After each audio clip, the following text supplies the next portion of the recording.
This is Chtonia, the world of the dark feminine.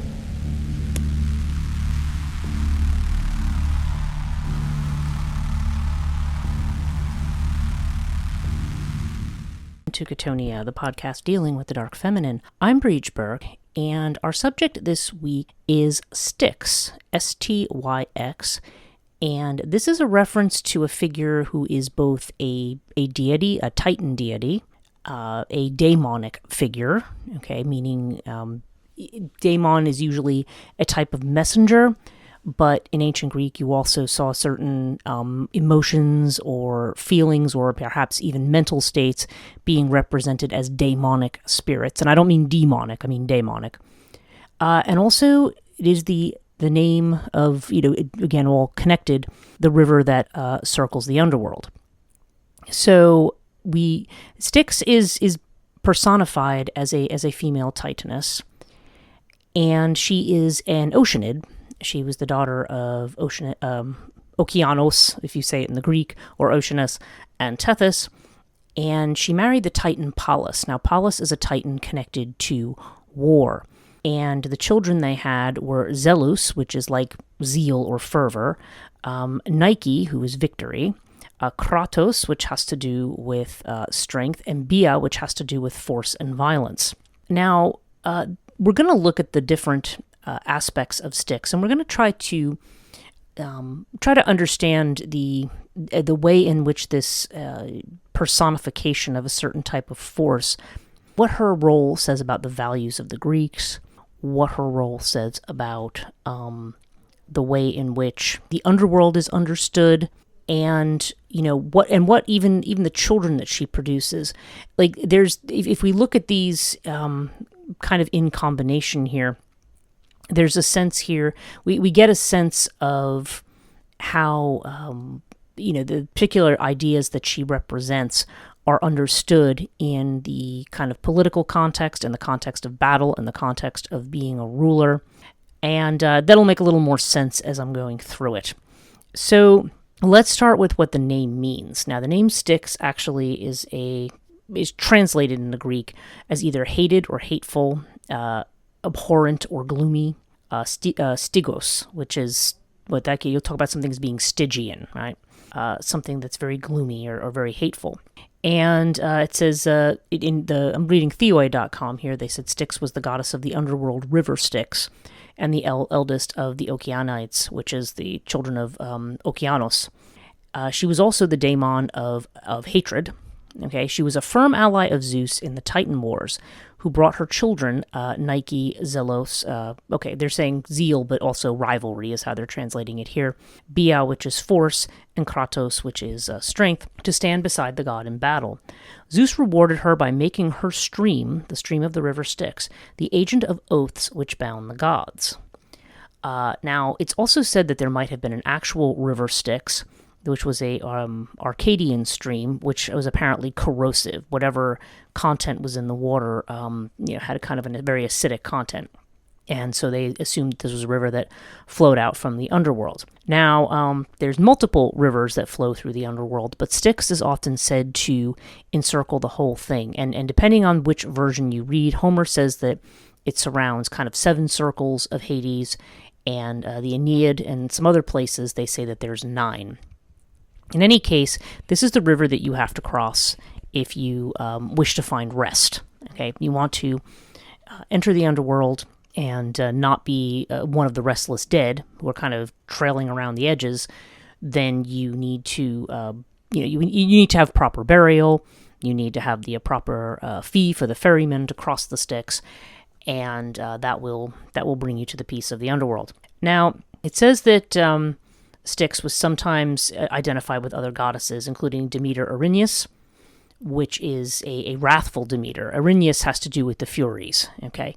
And this was a form of Demeter as a horse. And this was a form that she took while she was in the search for Persephone, because she was, extremely angry about the abduction of Persephone. And this was the form in which Poseidon actually pursued her, in the form of a horse.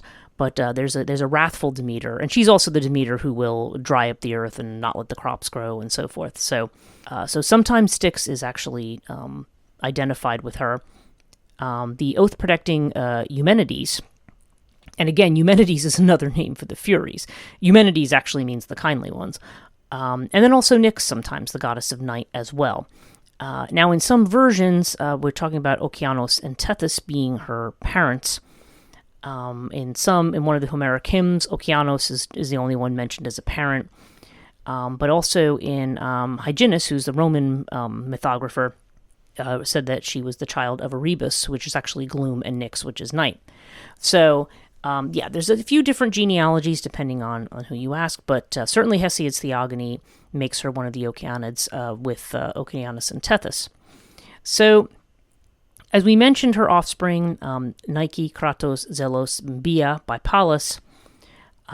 Some people say that in some versions, again, Hyginus says that she's the daughter of Scylla and Charybdis, who is the monster who hangs over the cliffs and picks people off the ship. That supposedly he lists Styx as her mother, and also different fountains and lakes. So definitely this strong water connection here, but you have this with a goddess who is connected to to hatred. Okay, which is kind of interesting. Now, in some versions, again, Apollodorus says that she is actually the child. Persephone is actually her child rather than Demeter. Although in the story that he tells, he says that Styx is the mother of Persephone, but then Demeter is still the grieving mother who searches after her. So who knows? And sometimes Echidna, who is one of these sea monsters by Paris, who we've not really mentioned anywhere else. But certainly Epimenides and Pausanias mention this kind of in passing. So Echidna, I think, is actually usually associated with possibly Phorcys and Cato. I think they might be the actual parents. And I know I'm throwing out a lot of names here, but these are a lot of these kinds of water-type deities and creatures that were more Titan in nature. They were older, and these are the ones that produce these kinds of terrors of the sea. So let's read through what some of this says, and we'll work through it, and we're going to work through the symbolism here and draw some conclusions about it. So first, we're going to talk about Styx, or Stux, as sometimes it's pronounced, connected with the verb stugeo, to hate or to abhor, is the name of the principal river in the netherworld around which it flows 7 times. Now that's Homer. And Styx is described as a daughter of Okeanos and Tethys. And as a nymph, she dwelt at the entrance of Hades in a lofty grotto, which was supported by silver columns. As a river, Styx is described as a branch of Okeanos flowing from its 10th source. And the river Cocytus, again, is a branch of the Styx. By Pallas, Styx became the mother of we've gone through the same 4 again. She was the first of all the immortals that took her children to Zeus to assist him against the Titans, and in return for this, her children were allowed forever to live with Zeus, and Styx herself became the divinity by whom the most solemn oaths were sworn. Okay, now we've talked about a few other deities like Nemesis, for example, who tend to be associated with oaths or people who break oaths. Styx is so important that the water from the river Styx has to be poured out as when the gods swear an oath. And you have to remember, too, this is a period of time when oaths were binding.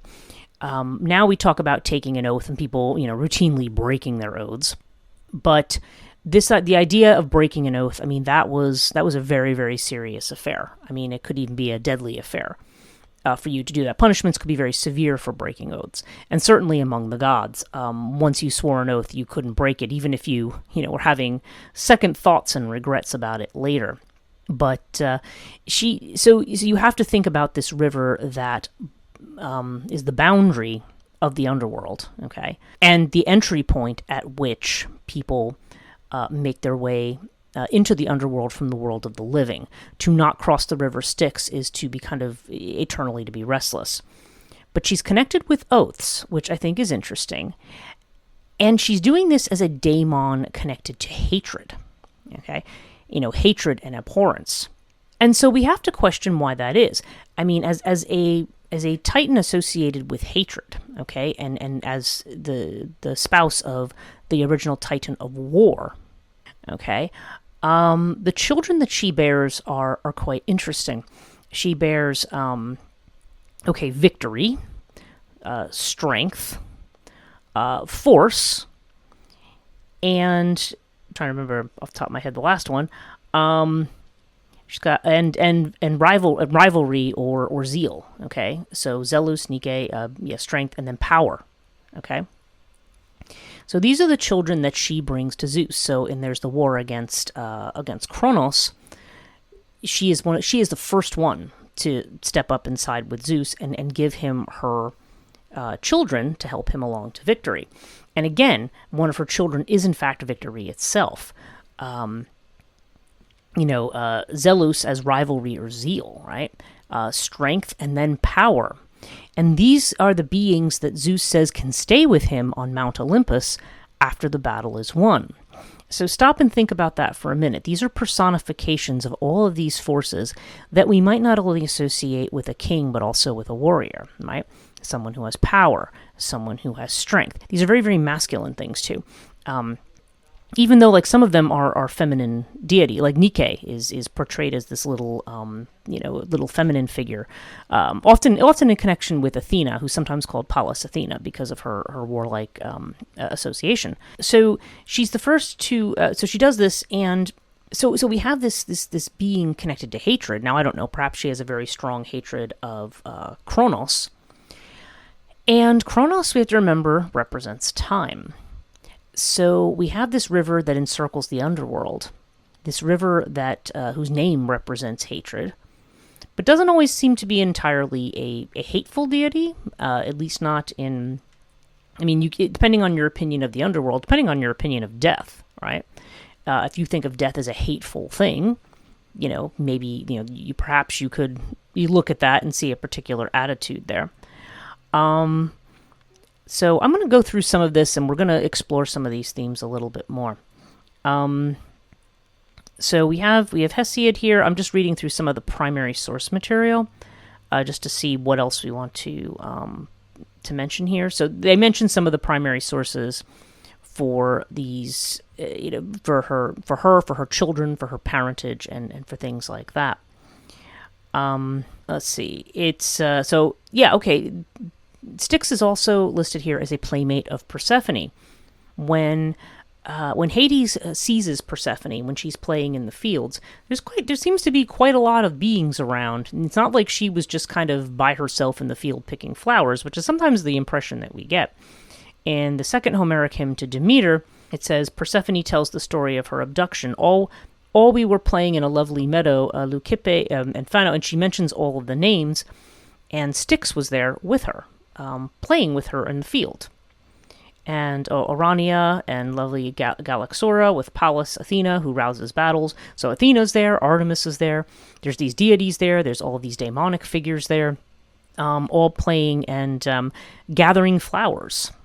So you're thinking about this, I'm just trying to kind of build this impression here. We have this daemon associated with hatred and gloom, who circles the underworld. She's a nymph that circles the underworld.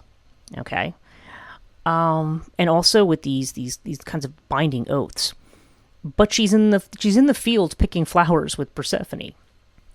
It's kind of interesting, because one thing it really does is it kind of messes up our thoughts and our interpretations of what it would mean to be a deity, a chthonic deity, a deity of the underworld, right? If we think of chthonic deities as being in this kind of dark, gloomy place and being kind of gloomy kinds of beings, not necessarily so, apparently. So in Hesiod's Theogony, he talks about her. He says, there in Hades housed a goddess loathed even by the immortals, dreaded Styx, eldest daughter of Okeanos, who flows back on himself, and apart from the gods, she lives in her famous palace, which is over-roofed with towering rocks, and the whole circuit is undergirded with silver columns and pushes heaven. And seldom does Iris, who is the rainbow goddess and the messenger, come her way with a message across the sea's wide ridges, those times when dispute and quarreling start among the immortals, and some one of those who have their homes on Olympus is lying, and Zeus sends Iris to carry the many-storied water that the gods swear their great oath on.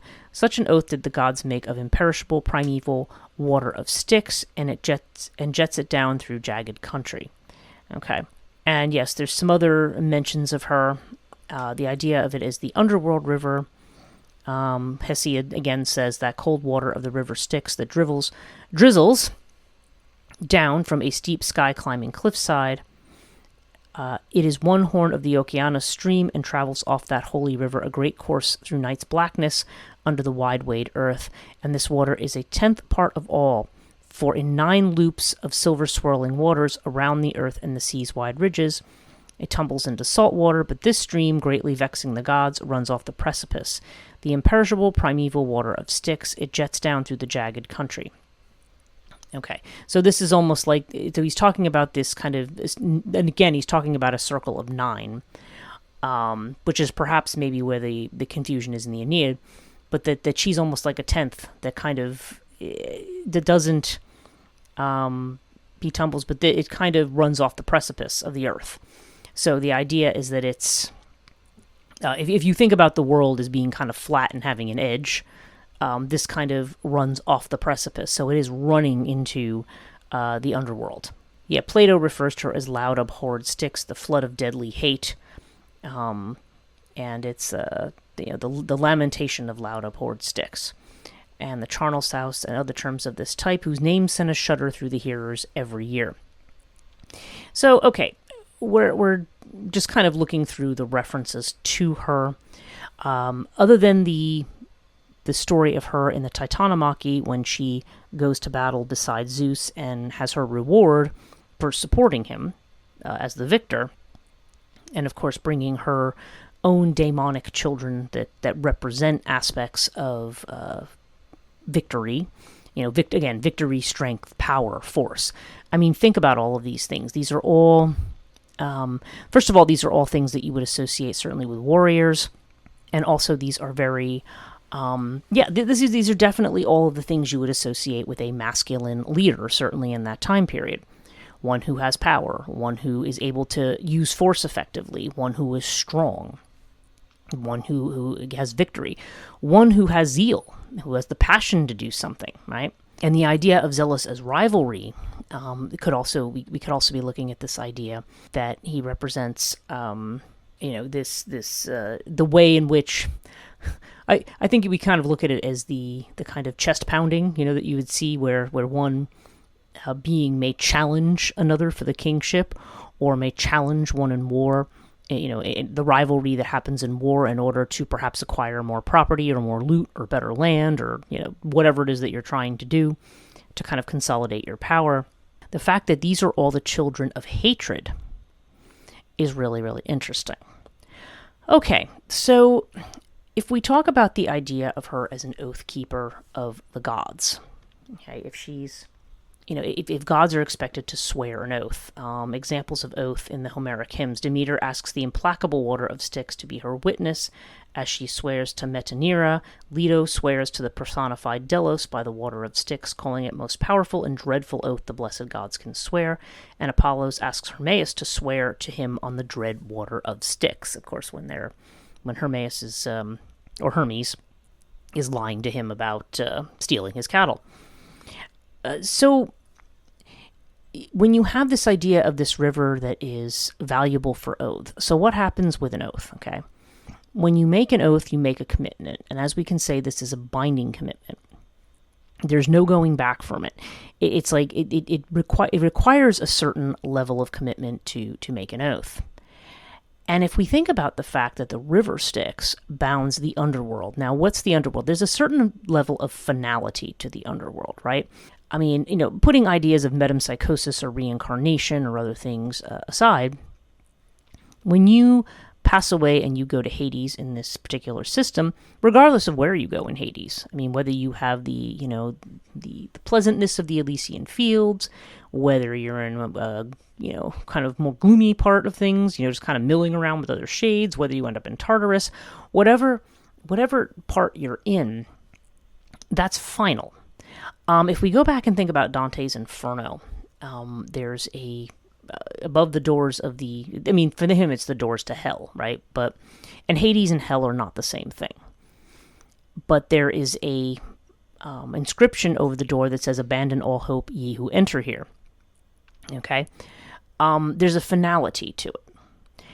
And so what Styx ends up representing is a kind of finality. It's like when you cross the river Styx, there's like a commitment there. Now, yes, you do have heroes that manage to go back and forth, but typically speaking, when you have passed that point, you really, for other than a handful of heroes, you have passed the point of no return.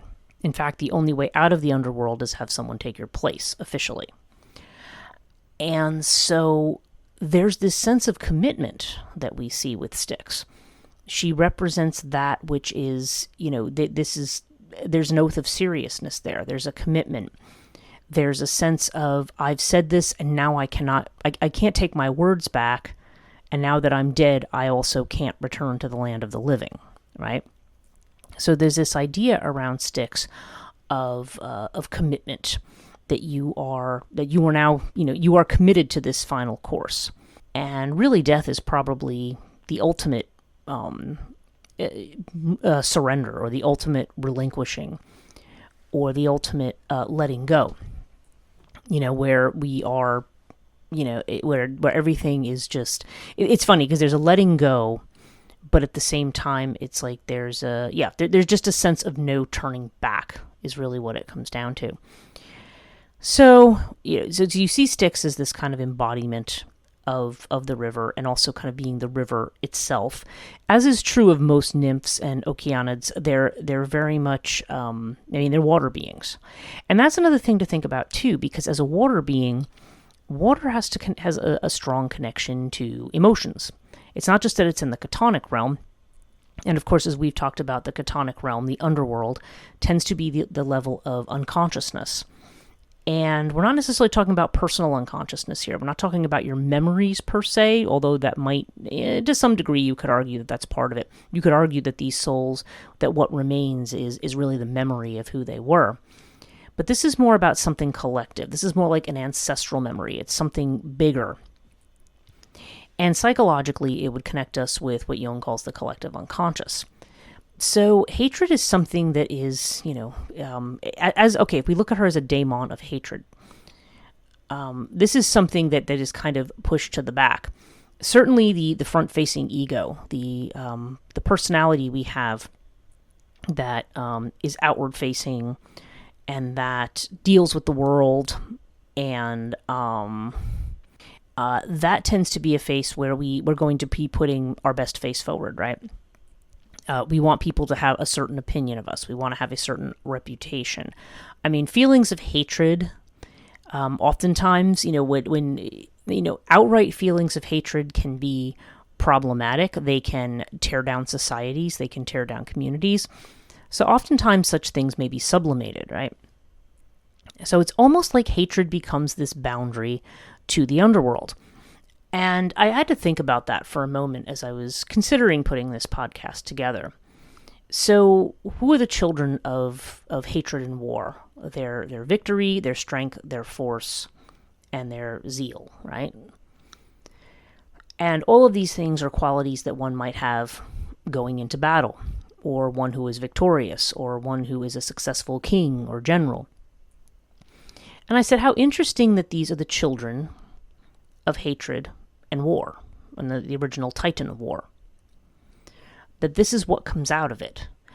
And what does it say about those particular qualities, those particular states? States that Zeus, says, yes, these can stay with me, because these they solidify his power, right? They allow his kingship to go unchallenged, because they are there with him. But they're born of hatred. And they're born of a deity that represents a commitment that one cannot turn back on. Whether it's, the path that one takes, the inevitable path to death, or whether it's a serious oath that one has taken that cannot be broken. You said you were going to do this. You said, oops, I effed up. Well, you still have to go forward with it, because you're oath bound, right? And so I think, okay, these children of hatred that are externally displayed, this is when you talk about it being in terms of the Olympians, this has to do with what becomes manifest on the earth. The gods deal with the affairs of the earth. And certainly they construct wars, Trojan War being a prime example. But oftentimes there are deities of battle. There's Ares, there's Athena. These are deities that are associated with war. And war is definitely a regular thing. You are talking about a society where people are constantly battling each other for the good land, for the good territory, for the good place to let their flocks graze, for the good place to plant crops. There's always battles going on. There's always one tribe looting another tribe, right? So externally, these manifestations of hatred in the sense of enmity, creating an enemy, right? And she's a nymph, so this has to do with a feeling that one has, right? This is water. Water has to do with our emotions. How do we feel? We're not talking about a cold, clinical, removed kind of a thing. We're talking about passion that's behind it. Hatred is a passion. This one is my enemy, and I am going to have my victory over them, right? Just adding this in as a quick addendum, because I am in the midst of editing the Styx podcast, and I feel like when I was recording this back in the States, I was having a little bit of trouble trying to make the connections. Like, I was trying to make the connections as I was going along.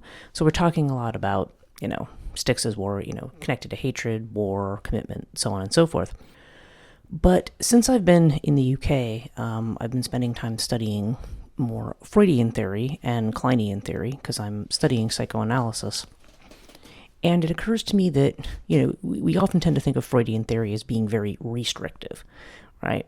That Freud does not, that he tends to just be all about sexual theory and doesn't really have much to offer in terms of mythological symbolism.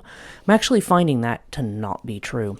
And I think the important thing that we can say about Styx, I think the very direct thing, that Styx may have a lot to do with what Freud calls the death drive. Okay, so this is the way that really the Freudian and the Kleinian, well, Klein comes out of Freud, really, but the way that the unconscious is structured is that it is actually the place of drives. It is the place of unfulfilled. I mean, you could use the term wishes. My teachers are kind of like, yeah, wishes, but, there's other stuff. Nonetheless, there's the idea of drives. You have two types of drives. You have aggressive drives and you have sexual drives. Now, Freud only tended to work in the sexual, but there's also drives of aggression. And it's interesting because these were then characterized as the love drives and the hate drives, which I think is a little overstated. I don't think you necessarily can treat an aggressive drive as a death drive and therefore as a hate drive. But that may be instructive here in terms of how we're looking at Styx, okay? Styx is a dreaded entity, but one that is held very close by Zeus. And this would be, Freudian terms, this would be because there is an association with the aggression drive. Okay? And the aggression drive is also the hate drive, which is also the death drive. And I think if we talk about Styx as kind of the expression of that, if we look at it, and again, it doesn't necessarily have to be about hate in the way that we think about it. Hate, and also I don't tend to think that love and hate are opposites. I tend to think love and hate are, really indifference is the opposite of love. Somebody who could not care less whether you live or die and can, slit your throat and think nothing about it. That to me is more the opposite of love. Love is more about connection. Even hate is about connection, as far as I'm concerned. But I was talking in the podcast about the appropriate expressions of hate, right? And or accepted ones, because what happens in the Freudian topographical model of consciousness is that you have an unconscious, you have a preconscious, and then you have the conscious mind. Preconscious does not mean before consciousness here. Preconscious means it's something that, it's an intermediate place before you get to the conscious mind, pre in that sense. And that is the area of censorship. It's bounded on both sides by kind of like a bouncer, so to speak, that censors the impulses that come out of the unconscious. And if it doesn't like something, it turns it away, and it becomes a repression. So the unconscious is looking to be expressed, the drives are looking to be expressed, but they need to be expressed in an appropriate way. So sometimes they come out in disguises, in dreams, and omissions, slips of the tongues, transferences, things like that. What happens, though, with the death drive, with this aggression drive, is that what would be the appropriate expression of hate, right? Well, that would be when one makes an enemy out of someone, and someone very righteously goes to war with the enemy, right? Now, you can argue about whether there's such a thing as just war. But if Zeus is a deity who is connected with decay or justice, if that's his role, is to maintain justice and balance, if you believe in the idea that you are justified or that you have a good reason to go to battle with somebody, then that would be an example of an appropriately expressed death drive, okay, or an appropriately expressed drive of hatred. You know, you are justified because you are remedying an injustice. Whether you could argue about whether or not instances of war are truly justified or not. But war is also a means of maintaining balance. I mean, Zeus is also the god of the lightning bolt, right? And what does a lightning bolt do? It breaks the tension between hot and cold. And that's what clears the air. So war may be seen as having this kind of purpose, at least metaphorically, of clearing the air. You know, these two, and sometimes it doesn't. I mean, the reality of war is probably much different from that. But metaphorically speaking, if you have a winner and a loser, there's some force or some tension that wins out. And certainly our consciousness is filled with resistance. There's the impulses that want to come out, and then there's these kinds of two levels of censorship that kind of try to push them back or re-edit them into something that is palatable to the conscious mind. An example that was given in my theory class was if you have somebody who, I don't know, really hates their father and wants to kill them. It's just, we'll go back to the Oedipal father thing, right? And then they're talking to their therapist, and this is not translated as in, I want to kill the therapist. It becomes like, well, I want to humiliate the therapist, or I want to make them feel that way. But they see that thought's also not appropriate. They'll feel guilty, like, oh, but this person's trying to help me, and I can't do that, right? But nonetheless, the thought is there. So then it becomes, oh, I want to humiliate my boss. It keeps getting changed, like the subject keeps getting changed until it comes to something external that, you might acceptably do that. I mean, your boss, your manager might be annoying, right? And so you might be like, oh, I want to put that guy in his place. You could do that, but what this theory would say is, well, this may actually be, this might be a transference to the therapist, like, oh, I'm annoying you, you want to humiliate me in some way. But then really what it's about is not about the therapist, but about this other unconscious wish that cannot be expressed because it is taboo. Okay. So in that case, we can look at Styx as being representative of this taboo feeling of hate. And by giving it to Zeus, by giving it to the king of justice, right, now you're able to express it in a way that is acceptable to consciousness. But what happens when we talk about Styx as being something internal? If we talk about the river of hatred as representing some kind of internal force. So then what are we looking at here? Well, when you have this kind of hatred that's turned inward and this kind of self-loathing, I mean, yeah, you can talk about low self-esteem and all that kind of stuff, but really this is almost where we get into the conditions for depression. This is where we get into the conditions for types of psychosis that allow us to leave the world and never return, right?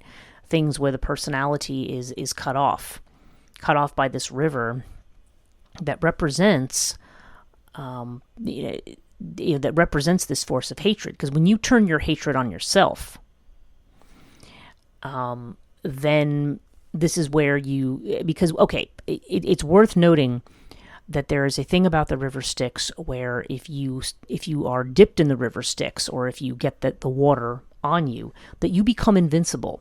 This is actually what happens with Achilles. The goddess Thetis, his mother, when he is born, because he is part immortal, part mortal, decides to make him invincible in battle by dipping him in the river Styx. But she doesn't dip his heel because she has to hold on to him. She's holding him by his heel. So the rest of him is invincible. You shoot at him with arrows and, try to poke him with the sword. Nothing happens to him. He's invincible. He's only vulnerable in one spot, and that's his heel. Okay? His heel is the vulnerable spot.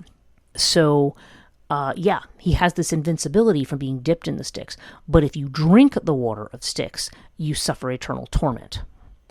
Because Styx, as this internalized hatred, is something that does nothing but cause you anguish. It makes you depressed. It makes you anxious.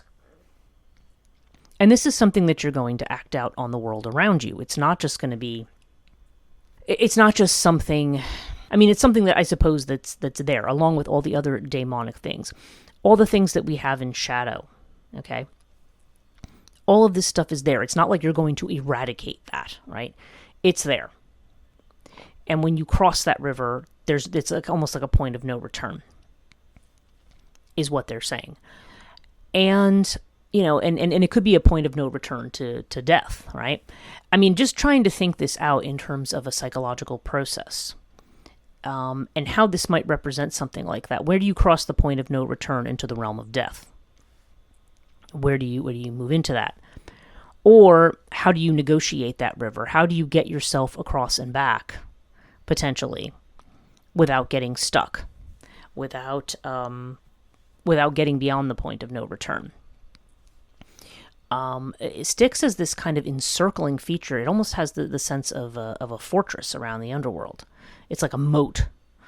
And it's a moat that, again, it can grant all kinds of things. It can make you invincible. She is the one who's connected with, like I said, with victory and everything in battle and probably just, victory, power, force, strength. Again, all these things that we think of as good qualities.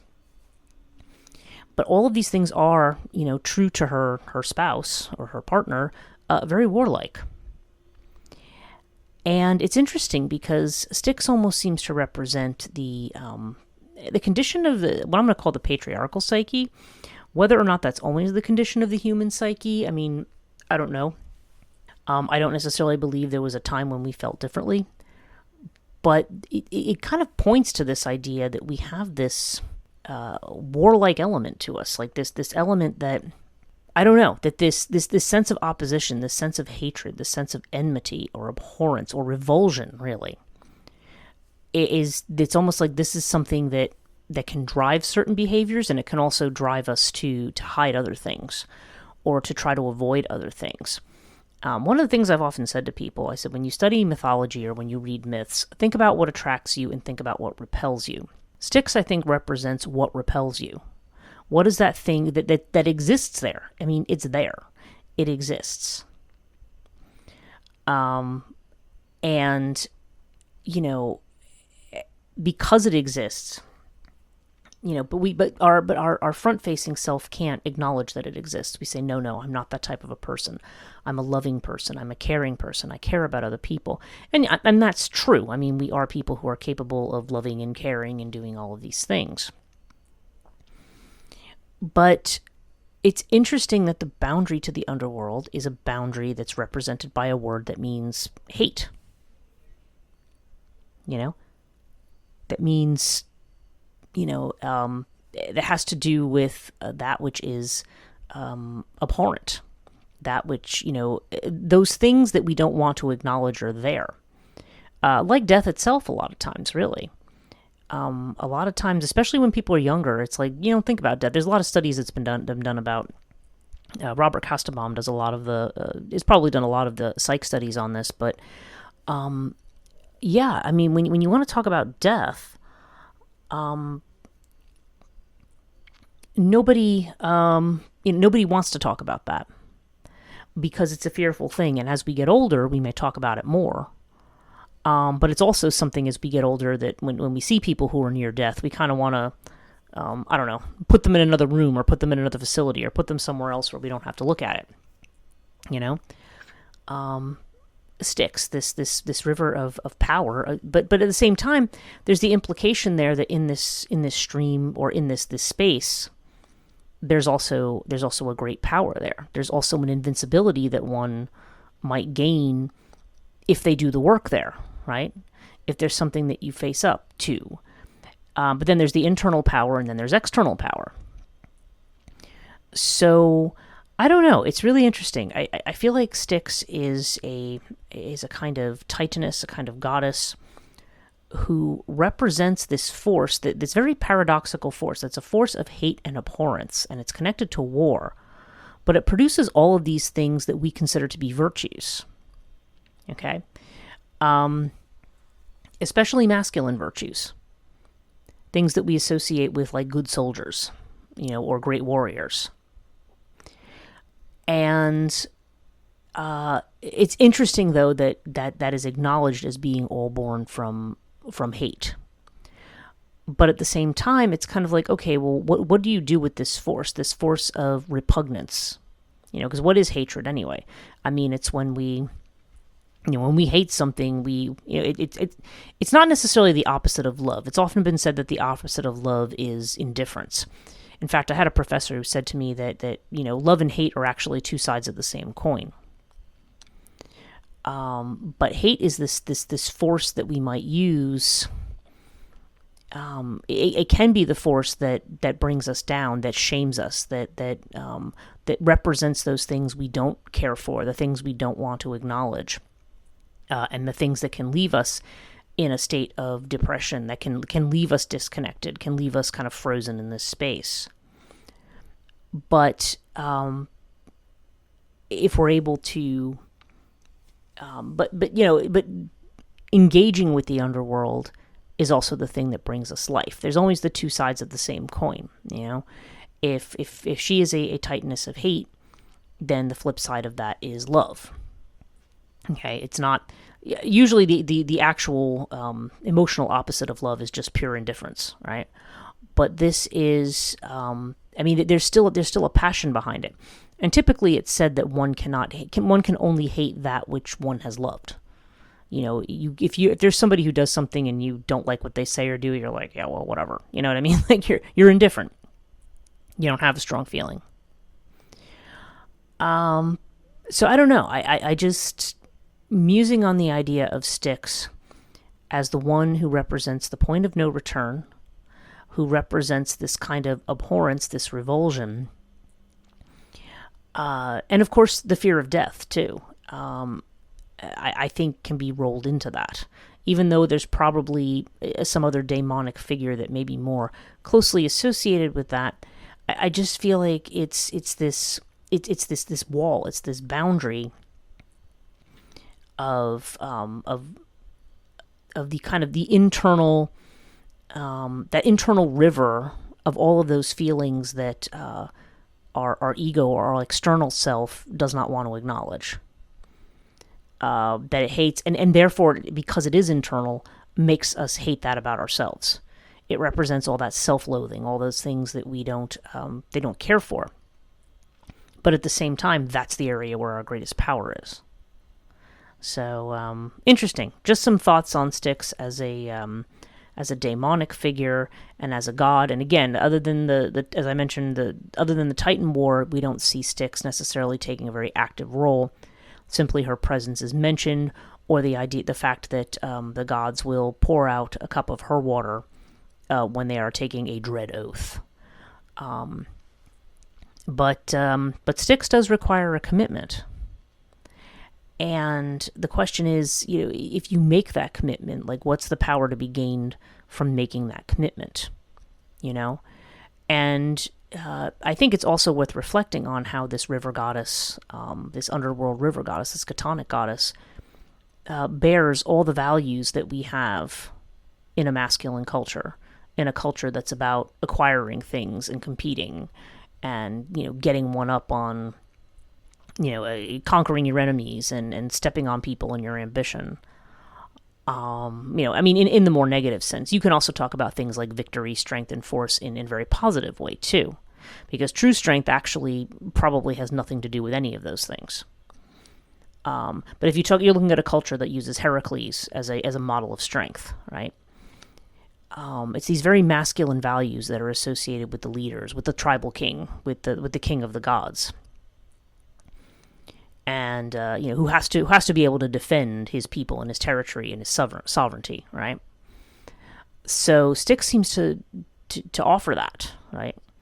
And her waters offer invincibility, but they also represent the things that are hateful, like the hateful fact that this is a part of human life. That this conflict, when we talk about, can peace be done? Imagine, if the world would live as one, right? But I think it begs the question of, is this something that's inborn into the human psyche? Can we really entirely escape it?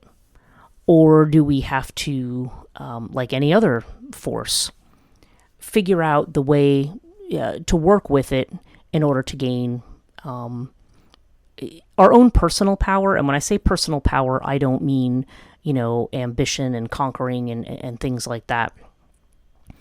I just think it's interesting that this comes out of a feminine power. So it's something that, hatred is something that we revile, but it's also the source of our strength. It's also the source of victory. It's also the source of, passion for things. So a lot to think about there. Anyway, thank you for joining me for this podcast. If you want to follow my work, right now it's a Catonia Podcast, one word, on Instagram, 2 words on Facebook, youtube.com/@Catonia Podcast, which you could be watching right now. But that is where all of the video versions of these podcasts exist. You can get Catonia on all of your favorite podcast apps, at least through December 2025. I will be taking them down August 2026 when the next year's contract expires with this. So, with Spreaker, because the podcast, I will be doing my last episode in December of 2025. And who knows? I don't know which one's going to be the last episode. I'm recording all of these right now in September, and we'll see what ends up, what order I put them in between now and December. But anyway, thank you so much for joining me. I hope you enjoyed this. If you're new to the podcast, there is a whole back catalog if you haven't heard.